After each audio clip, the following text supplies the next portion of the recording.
Welcome back to A People's Guide to Publishing. I'm Joe Beal, the founder and CEO of Microcosm Publishing and Distribution.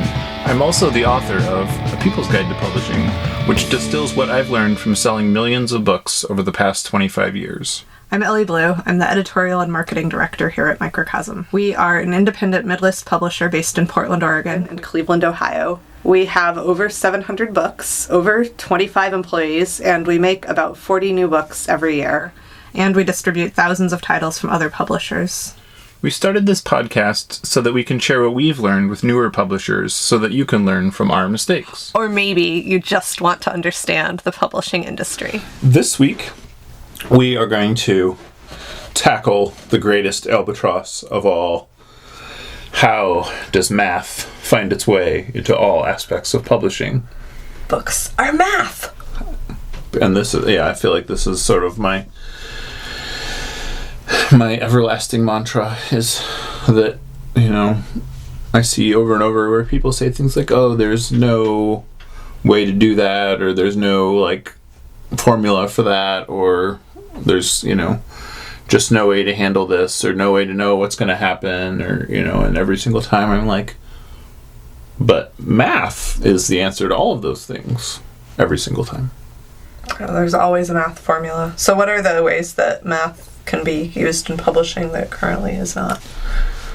Well, the biggest, simplest ways are to predict your income in 3 months, or in 6 months, or in 1 year, or in 5 years. Budgeting. But it's more than budgeting. It's it's because of the way publishing schedules are, it's very easy to take your historical data, add changes in your publishing schedule, and more or less predict the future, dare I say. Whoa. That's more than math. That's magic. Mm-hmm. Right. So you can say, what did I make last October? What did I make last June? What is different about the amount of books that I am publishing this year? What is going to be the likely outcome? It's not even difficult. That's basic rules of estimation. And, and it's if you can't do that, or your numbers are way too all over the place, that means you need to do some other math and figure out which of your books are your evergreen backlist, meaning older books that came out prior to this year that are still selling, that, you essentially want those to be the things that pay for everything. And then figure out what it is about those books that make them do that, and then make more books like that, because otherwise, you won't last very long. What else can you use math for?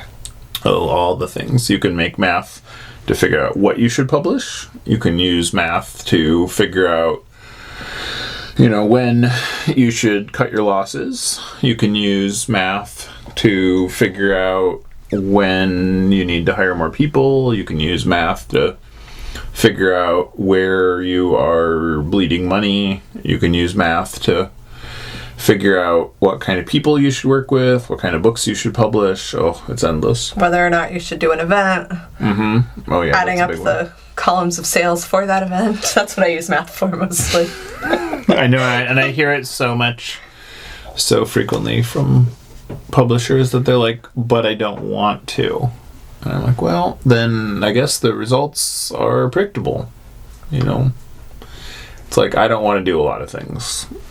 It doesn't have to be scary. I am not a mathematical person, or at least not math. Actually, you're entirely made of math, so that's false. Whoa. I am not spiritually inclined toward the religion of mathematics myself. But, don't denigrate my faith. I'm just saying, it's not mine. Mm-hmm. It's something we're different. It's a way that we're different. See our podcast about our differences, which might not even have aired yet by the time this one does. Anyway, I found that there are ways to make math fun, and that mostly has to do with figuring out fun things to do with spreadsheets. And I'm also reading a book about how to do math in your head very quickly, which really does actually help a lot with thinking. It helps a lot with taking the fear out of it. Yeah. Or the sort of feeling that you can't do it when you're oh, I can't do it. Mm-hmm. Yeah, and there's so many, it's a mindset issue mostly above all. And I think, like, I can't remember there's a psychological term for people that avoid creating a personal budget or, like, looking at their finances. Financial trauma?